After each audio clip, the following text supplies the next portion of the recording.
cities like San Francisco, Chicago, and New York. It's unfathomable to hear that the incoming administration wants to devastate over 28 million American families in this country who live in mixed status households. Murad Awauda is president of the New York Immigration Coalition. He's also concerned that Trump's controversial family detention policy may be back on the table. You need to understand it's not in we say detention, but it's not in a jail setting. This is actually an open air campus family type facility that is open air, right? So we're not talking about razor wire and a penal institution, things like that. They have childcare, they have education and programs. There is no such thing as a soft detention site. There's no humane way of detaining children in prisons, because that's what it ends up becoming, even if it's a tent structure. President-elect Trump has promised deportation on a mass scale starting as soon as he steps into office, as concerns over family separations remain high. Do you worry, though, that you will actually be separating children from their parents and punishing children for the actions of their parents? Our plan, we have no plan to separate children from parents. The parents will have to make a decision. That's parenting 101. I'm going to say it again. If you choose to have a child here in the United States while you know you're here illegally and you know you're on a court order to deport, that's on you. A 2023 consent decree between the Biden Department of Justice and the ACLU banned family separations for 8 years. Do you believe the decree needs to be re-examined? I think, yeah, we need to re-examine that, see if it makes sense from a national security perspective. That was NBC's Sam Brock with that report. Carlos, let's get your reaction to this. I mean, the way describing these detention centers, the way that understanding that implicitly that this is going to really change the fabric of American society if indeed they move to this deportation plan at the numbers they have promised. What's your early read here now, just a month until Trump takes office and apparently puts these policies into effect? Jonathan, I think we have to understand that right now, President Trump and his incoming team, they have a lot of momentum on the immigration issue. This was probably Trump's strongest issue during the campaign. It was the weakest issue for Joe Biden, Kamala Harris, and Democrats. Democrats are on defense on this issue.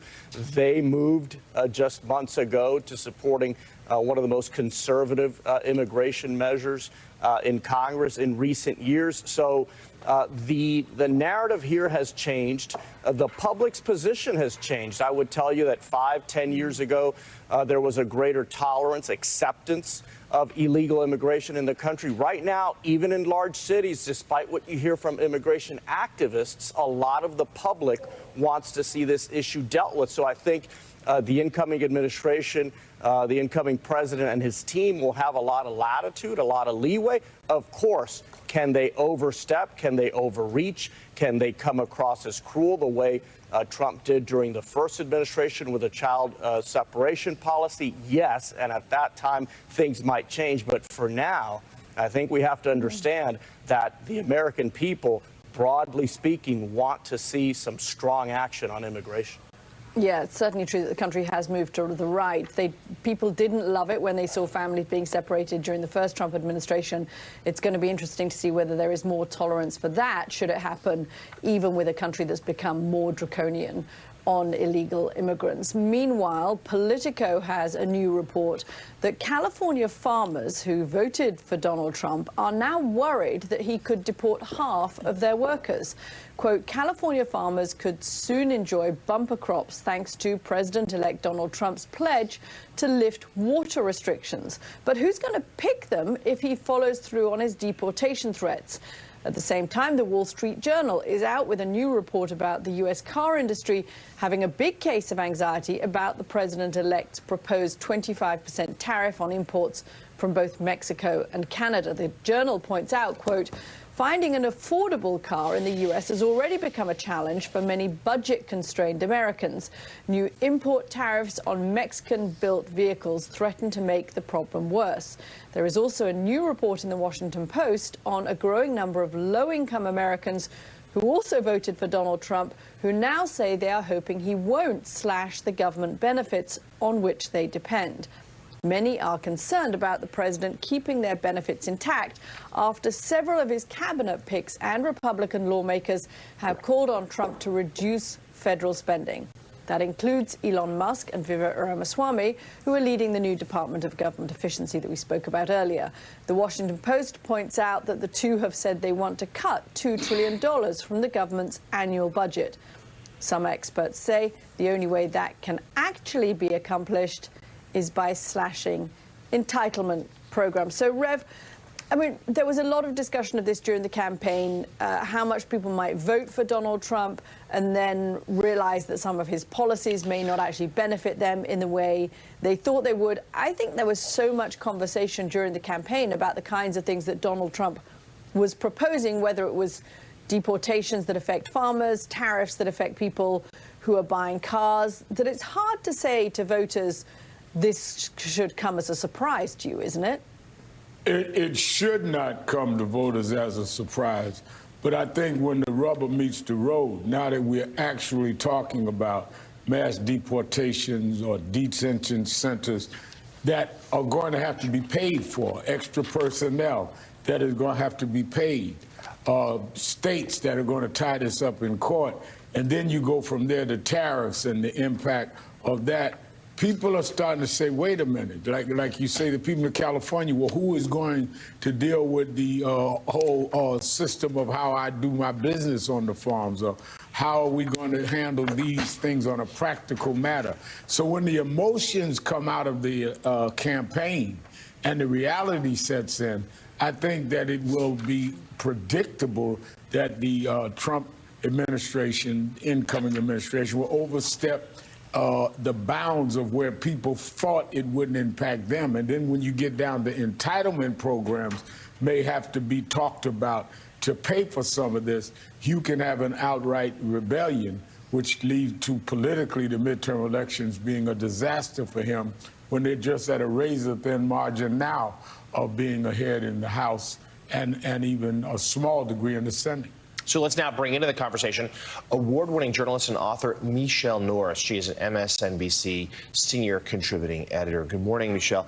Let's get you in on this conversation first, this idea that Trump voters, maybe even parts of his hardcore base, may have voted against their self-interest. Some would argue they did last time as well. But if Trump's proposals go through, whether it is about the social safety net or about some economic policies, they could really pay the price. But do you think that would change their loyalty to him at all? You know, it remains to be seen whether it changes their loyalty, but it's going to be a pressure point for a lot of people. First of all, good morning, and thank you for having me. It's interesting because, A, there are contradictions, you know, the messaging that's coming out around immigration. On one hand, you have Holman talking about, you know, as if he's like the new sheriff in town, talking about these deportation centers.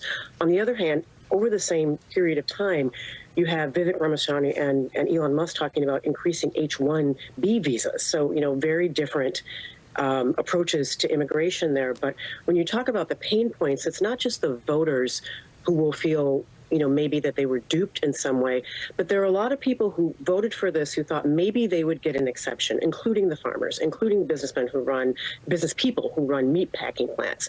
This is going to have a down the line effect if they're deporting large numbers of people and then suddenly there's not enough people to pick produce. There's not enough people to work in meatpacking plants. There's not enough people to work in construction. And the narrative that will come out of this is likely to be pain and chaos.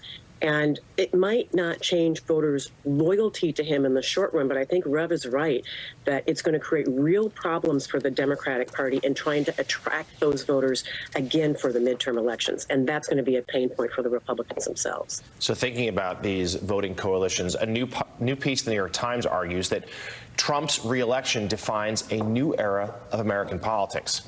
The Times chief political analyst, Nate Cohn, writes in part this: when Barack Obama won re-election in 2012, it seemed to mark the beginning of a new era of Democratic dominance, one propelled by the rise of a new generation of young, secular, and non-white voters.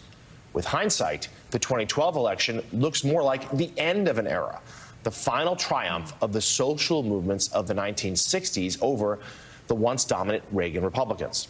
Instead, It's the 3 Trump elections in 2016, 2020, and 2024 that look as if they have the makings of a new era of politics, one defined by Donald J. Trump's brand of conservative populism.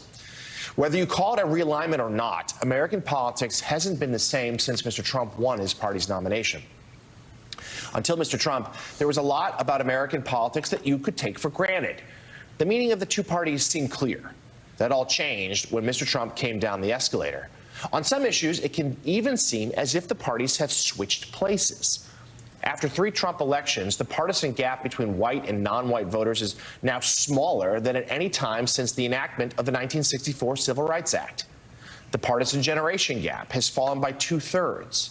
And perhaps most strikingly, the old class divide between rich and poor and capital and labor has seemingly vanished. A realignment usually means one party obtains a significant political advantage for decades.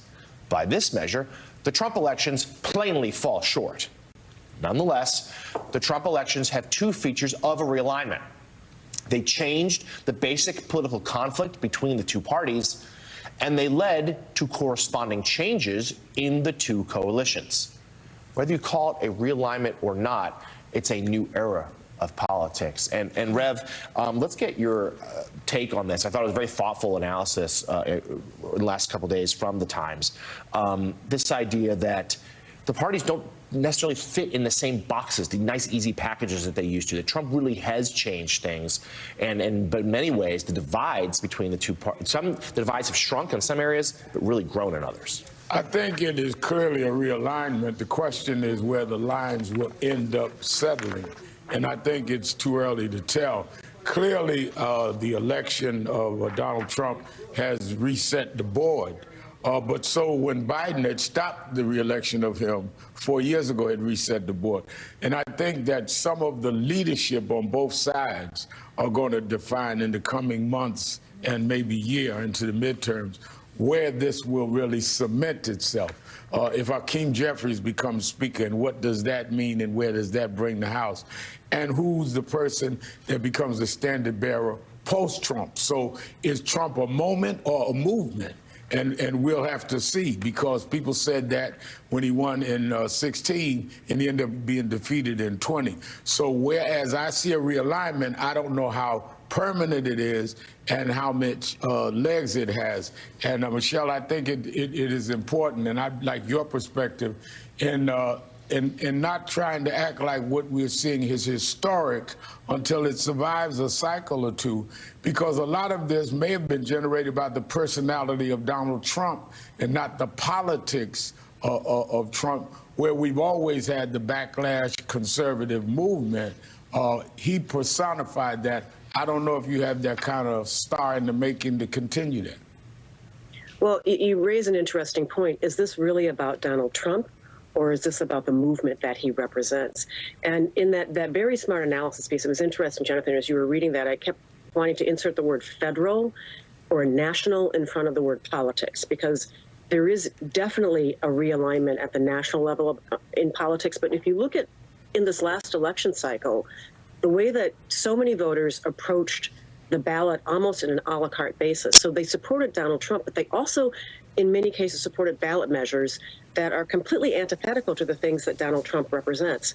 So I think you definitely see a realignment at the national level, but I'm not sure that that trickles all the way down to state politics and local politics. And if you're talking about a long-term realignment, you usually see the hardening of those lines deeper